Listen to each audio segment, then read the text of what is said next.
โดยสบายดีเนาะพบกับข้าพเจ้าเนาะท้าววิรัต อินทิราชสาขาครูฟิสิกส์ปี 1มื้อนี้เราจะมาแก้วิชาแสงเลขาภาคแว่นกลมข้อ10เนาะวัตถุอันหนึ่งวางอยู่ต่อหน้าแว่นกงรูปซึ่งอยู่ห่างจากจอมแว่น30ซมเพิ่นได้รูปจริงซึ่งห่างจากจอมเนาะ45ซม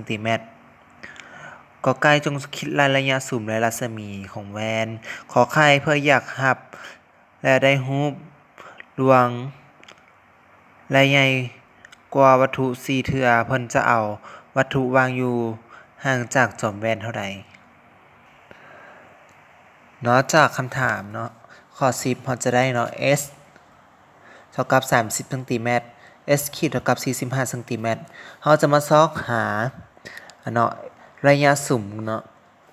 และรัศมี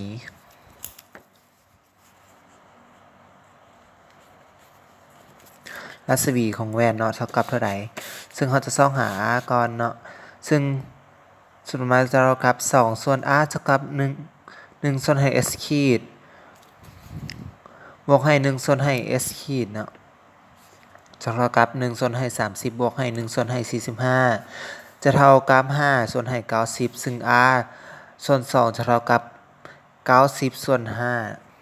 5แล้วคูณคัดคูเนาะจะเท่ากับ 5r เท่ากับ180เนาะซึ่ง r จะเท่ากับ180ส่วนให้5เท่ากับ36ซึ่งเราจะรู้ว่า r นี้เนาะรัศมีของมันจะเท่ากับ36ซมแล้วเราจะมาซอกหา m เนาะจากสูตรที่ว่า r ส่วน2ซึ่งจะเป็นระยะสุ่มเนาะจะเท่ากับ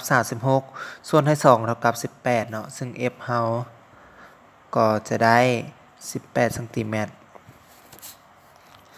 ต่อมาเราจะมาซอกหาอัน s เท่ากับเท่าใดเนาะซึ่งเพิ่นได้ให้มาเนาะจากขอไข่เนาะซึ่งว่ารูปจะเท่ากับ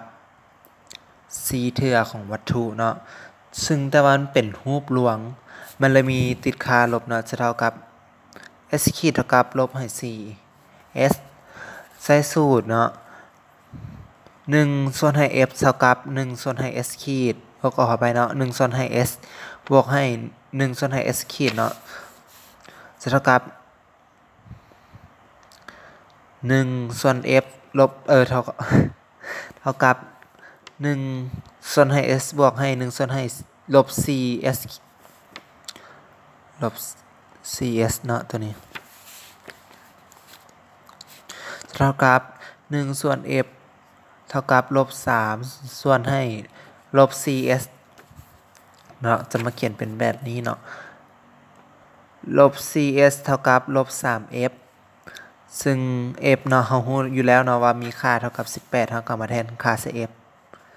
จะเท่ากับเนาะลบ 4s เท่ากับลบ54ซึ่งเราจะมาใส่ s ถอนเอา s ก็จะได้ลบ54ส่วนให้4เนาะจะเท่ากับ 13.5 ซมเนาะแล้วเราจะรู้เลยว่าระยะ